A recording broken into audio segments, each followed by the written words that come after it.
Сәлем достар, бүгін мен сіздермен үй жағдайында жасалынатын таза табиғи майонездің рецептісімен бөліскім келеді. Ол үшін бізге қажетті заттар: сұйық май, яғни иіссіздендірілген, тазартылған сұйық май, жарты лимон, горчица дүкенде сатылады, бізге крем түріндегісі қажет.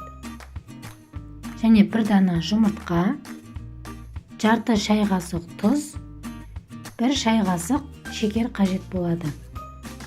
Мен ол үшін осындай ыдысты таңдап алдым.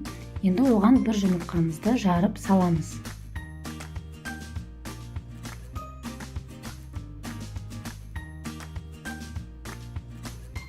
Және сұйық майымызды құямыз.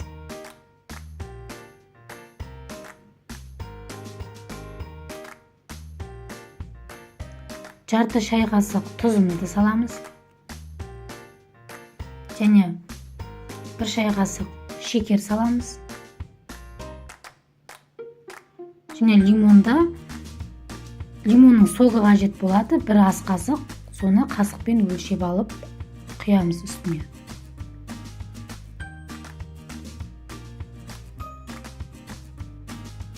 Міне лимон соғын қостық. Енді бір шай қасық горчица қосамыз.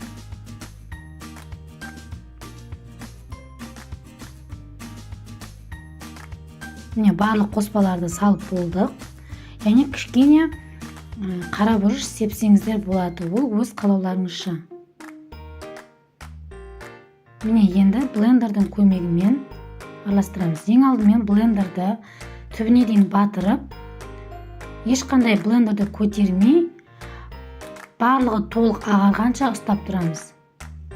Міне көріп жатырсыздар, кішкене ағарып, қоюланып келе жатыр. Міне енді блендерді көтеріп, ары-бері жоғары төмен осылай араластыратын боламыз. Міне біздің майонезіміз дайын болды. Жасап көріңіздер. Дәмі өте керемет. Әрине табиғи өнімге жетпейді. Таза табиғи өнім болғандықтан бұның құрамында ешқандай қоспа жоқ.